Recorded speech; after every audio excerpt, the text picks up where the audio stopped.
It's not just the United States. I mean, it's also China. China's got like 300% of GDP debt. I mean, you want to talk about borrowed time? Yeah. It's all buried in their real estate. That's never going to be, and half these, and this is, we're finding that now that a lot of these people are never going to see their homes and they're going to riot. They're really scary time. They're not even, we're only getting the surface, okay, because they're a hidden society. So we don't really know what's going on. There's a whole lot more that's repressed, that's not even making it into the press, I suspect. I have to agree. Serious issues that one day we're going to just read about, like a riot here and a riot there. You're going to start, going to come out at the factories only because we're affected, right? Because it's the factories they work at that produce our goods. They're going to just start striking, which will be unheard of in China. But I suspect that will happen at some point. Yeah. I forget what they called their movement, but they were just like laying in the street. Was that with the property when they did? Was that when they weren't paying their mortgages? Yeah. They called it something. I forgot what they called it. I forget what it was called. It was something like lay down or lay flat or just I don't know. It was just like we're not going to do anything. Like I think it really set it did send a clear message that if we all just stop working, if we all stop at the same time, you lose everything. We will survive. We know how to work to keep ourselves alive, but you all at the top will be fucked if we refuse to give you anything. I think that was the message. Or they're coming to the point where like they're looking, if they don't have the retirement, then they're going to die anyway. They're like, well, what's the point of going on? We need to make our stand now. I think that it's a valid stand to make, and it has to be made now because the message isn't going to carry the same weight once we replace ourselves with robots that are able to provide everything that they could possibly want or need before we've sent our clear message. Absolutely. There's no. I mean, it's push has come to shove.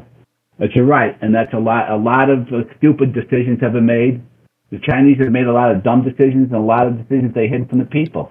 They wanted to promote their growth at any cost. Yeah. So every year they have an 8%. I looked at the United States. We never, even on our heyday, ever had growth consistently like that. Like it was a machine. So you knew something was really, really wrong with the way you can't produce growth. That was like GE, right? Every year, but no matter what the economic conditions, they were still coming in 20%.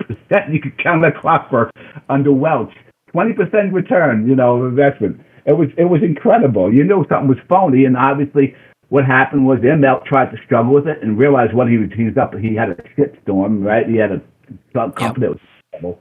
And, he got to deal with what got left over from all these companies that Welch was accumulating and playing with numbers.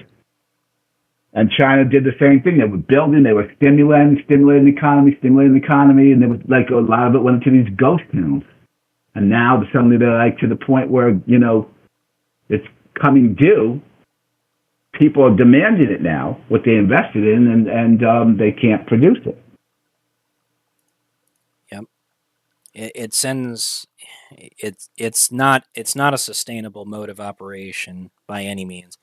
And China's definitely a glaring example, but we've done the same thing too with the way that we've printed the dollar nonstop. The inflation that's out of control is entirely at the fault of the Fed and the Treasury for allowing it to go on for so long. There was definitely pacification of the mass because what we were doing, we were pacifying Wall Street, right? We didn't want the banking system to collapse, which is what had to happen, which is where all the wealthy would lose their money. Right. Right. But honestly, like if we had just said no, like if as a collective, if we had the education, the background to understand that every single American could in unison just say, nope, we're not going to participate, then it would cease to function. We could just let it collapse. We really could. That's true, but the problem is just like getting realtor together, right? You got to get everybody in the street to agree. You got to get to 99% to agree to function together, and that, to some degree, happened a little bit, but we never to the extent that it really needed to be, where you knew you had trouble. Like you were willing, you were willing to, like you said, be violent, or if not violent, but at least do something significantly damaging that got the message across. Yeah. But that's the problem. You got to get millions, how many, like hundreds of millions of people to agree to get on the same page. It's sort of like retail could do the same thing if we can get everybody on the same page. The problem is we're all operating in our own silos. We're better because we have these Discord groups, but still, to a large degree, we're not like completely unified, and it's out. It's illegal to do so, right? Yeah. Like even if we all join the same Discord and you sent out a message, that SPY's going to go down, we all agreed, okay, we're all going to buy puts, right? That would be illegal. They won't allow that, right? So it's the same concept. They try to divide and conquer. It's the divide and conquer concept, right? That's what we're really looking at. What we need is a voting rank system between all of us of which problems are the most important to us and which problems we're willing to wait and set aside and fight with each other later on. But what is really important and critical to our survival, and join together on that and just ignore all of our tangential wants and desires and only focus on needs, and we could really get something done. I that would be fantastic. The problem is you have the wealthy. The wealthy will block anything that doesn't include, that's the way it should work. Well, I totally agree that at the end of the day, we are in serious trouble if we cannot, help our poor, so to speak, and it's everybody. It's not just the poor anymore. Like now the lines are drawn between the 1% of the haves and the 99% of the have-nots. Well, that's a bigger subset of poor. Yeah. Right? We're all poor. We're all relatively poor. So we are all relatively poor. The issue here is that what I find most, and I'm going a little bit over my time, but the poverty,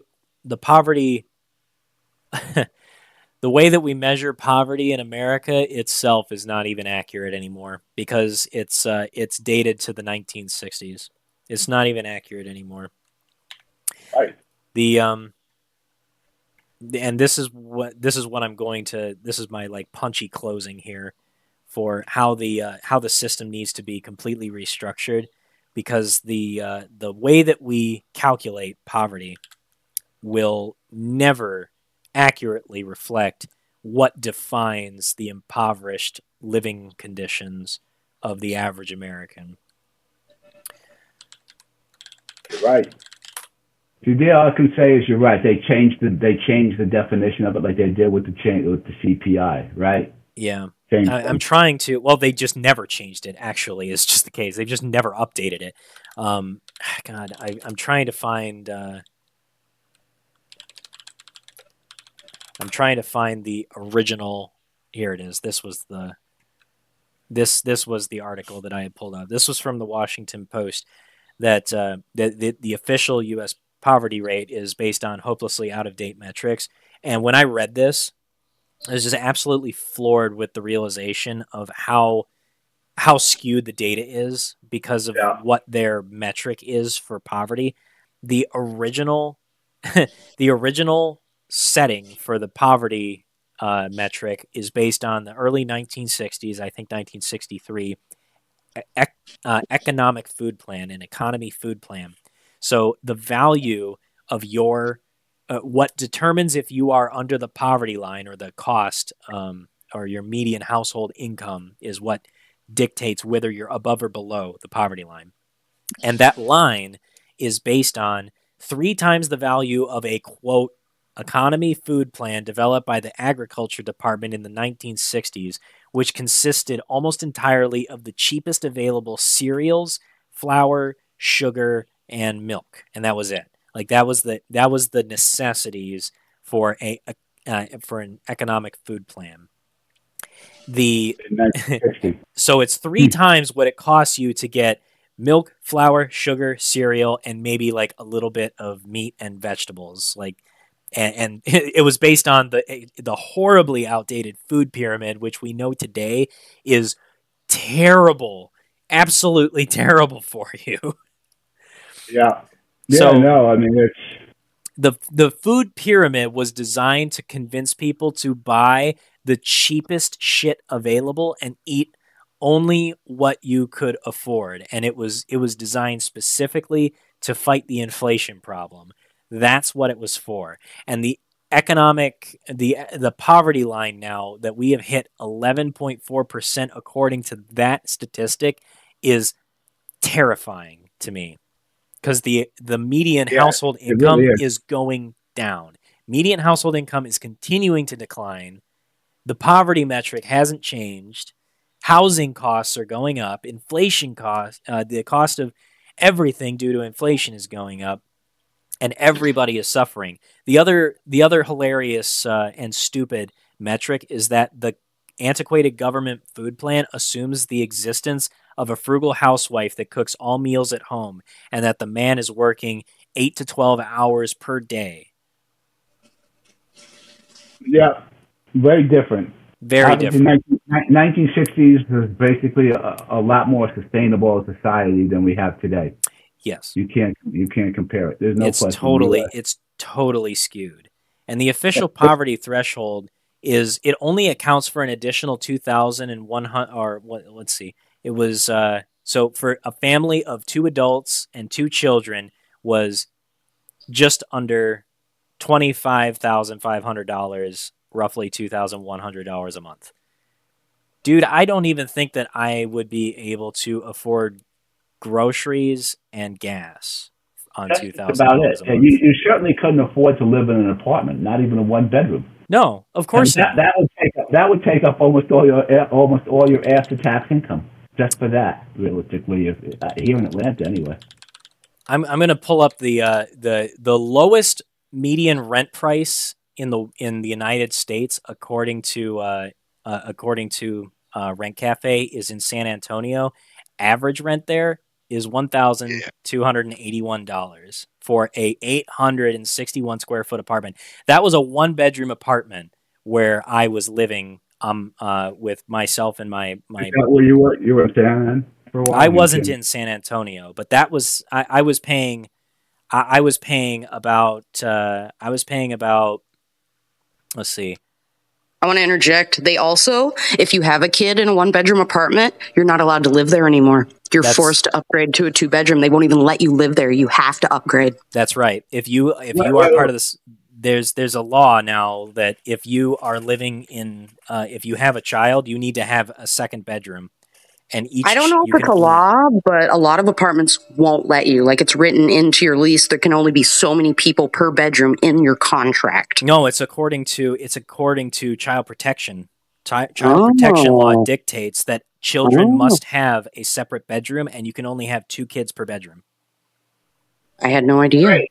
And that means if they'll be great, they'll have no home. That'll do a good job of protecting. Right? It's fucking stupid. And this was the size of my 1-bedroom apartment where I used to live, not in San Antonio. I was actually in a much more depressed area of the country. San Antonio's gotten hurt really badly recently, but that cost me $800, and that cost me about $900. No utilities, no nothing else, just $900 every month flat for this size of an apartment for just me and my girlfriend at the time, now my wife.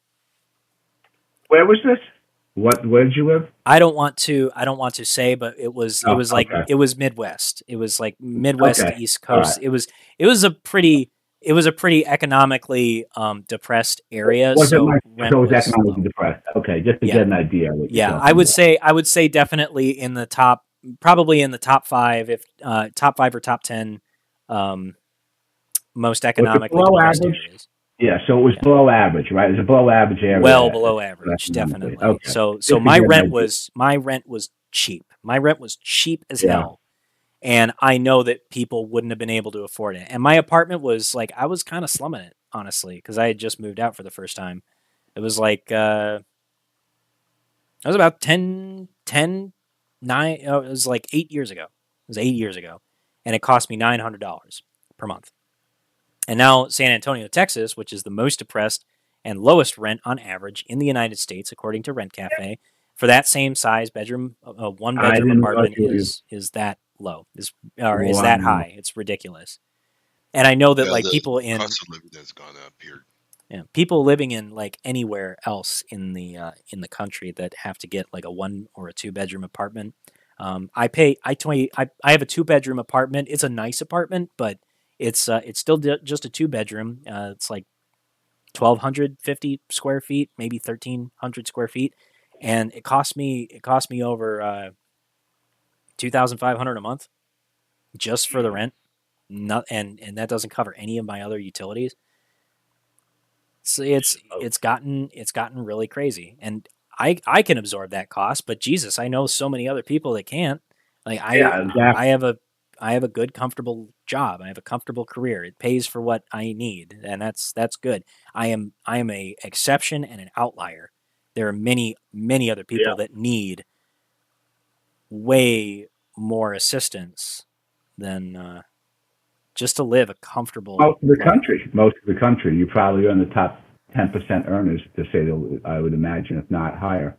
I think I qualify as I think I'm in the top 40, top 30%. I'm doing well for myself, but I'm not like I'm not a rich man. I live very modestly. Top 10% is not wealthy. I know the top 10% is not wealthy. It's the top 1% that's really wealthy.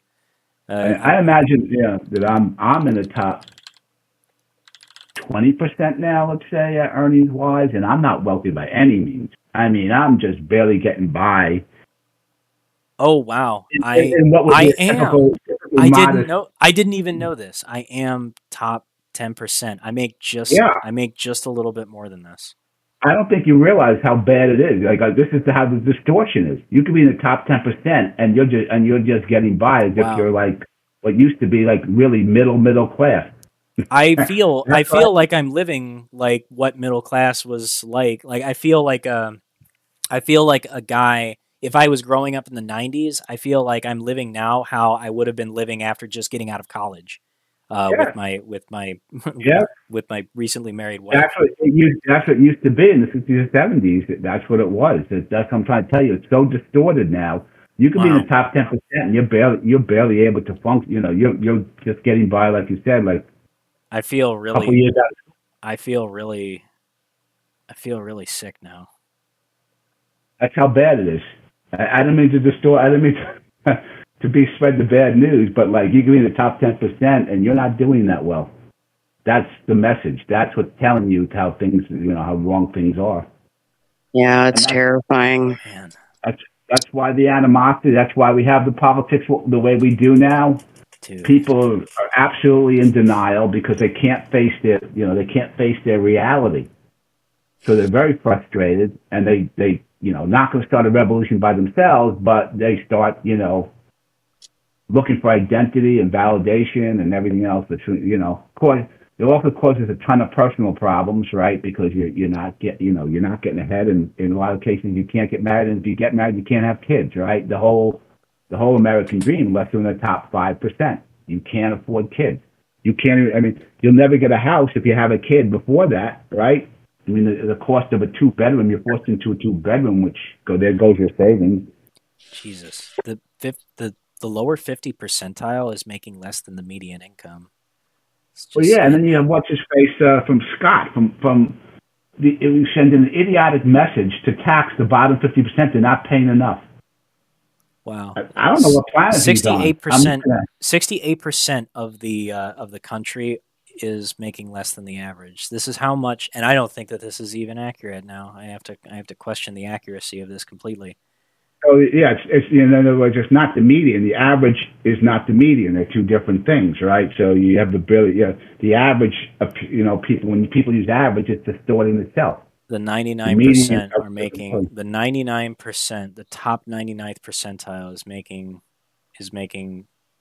357,000. So the top 1% could be making anywhere from $400,000 a year all the way to hundreds of millions. Yeah, well, it's really distorted by the top whatever 0.01% or whatever. The Warren Buffetts and the Elon Musks of the world are really distorted in a way.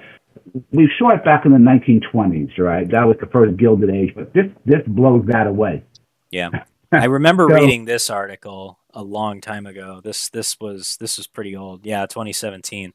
This article was showing the top 0.01% is making more than the bottom. The entire top 1% is making 1.3639 million, and the top 0.01 is making 30 times that amount. Yeah. Well, I mean, the top 0.1% has more net wealth than the bottom 50 or 60% now. Jesus. And that tells you all you need to know. Jesus. This the only thing we don't have is police that you have to check in with, but basically we're in a lot, to a large degree, serfdom. We just don't call it that, but it really is that. You know, you don't have to have the authoritarian kind of government to have sort of the same effects in some ways. Jesus. Oh God, that's fucking insane. So, it's awful. I mean, but that's the way capitalism is great because it grows the fastest, but it also needs a lot of regulation. Yeah. Right, a lot of safeguards. It does. To be most effective for society, it needs that. And no one's saying everybody has to be equal, and people can't be somewhat filthy rich, although not Elon Musk style. No. But somebody can't be, say, a billionaire relative to everybody else and have, nobody cares as long as everybody else can get some of the pie enough to be happy. But the people aren't getting the pie anymore. Agreed.